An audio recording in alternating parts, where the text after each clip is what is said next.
When I hosted President Ghani and Chairman Abdullah at the White House in June, and again when I spoke by phone to Ghani in July, we had very frank conversations. We talked about how Afghanistan should prepare to fight their civil wars after the U.S. military departed, to clean up the corruption in government so the government could function for the Afghan people. We talked extensively about the need for Afghan leaders to unite politically. They fail to do any of that. I also urged them to engage in diplomacy, to seek a political settlement with the Taliban. This advice was flatly refused. Mr. Ghani insisted that the Afghan forces would fight, but obviously he was wrong.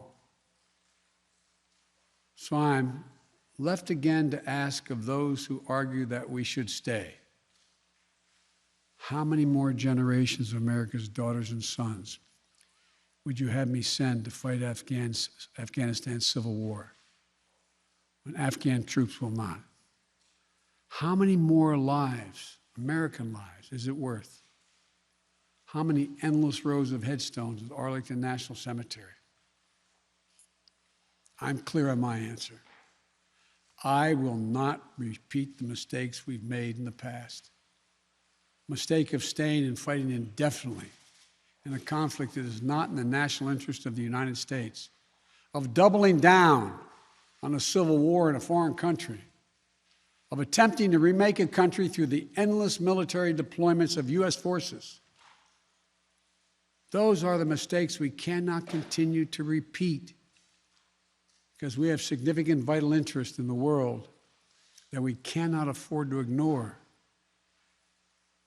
I also want to acknowledge how painful this is to so many of us.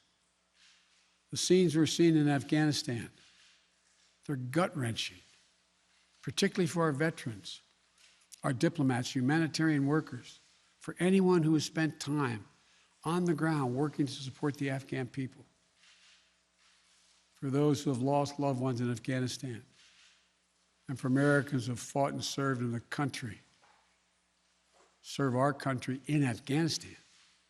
This is deeply, deeply personal. It is for me as well. I've worked on these issues as long as anyone. I've been throughout Afghanistan during this war, while the war was going on, from Kabul to Kandahar to the Kunar Valley. I've traveled there on 4 different occasions. I met with the people. I've spoken to the leaders. I spent time with our troops. And I came to understand firsthand what was and was not possible in Afghanistan. So now we're focused on what is possible.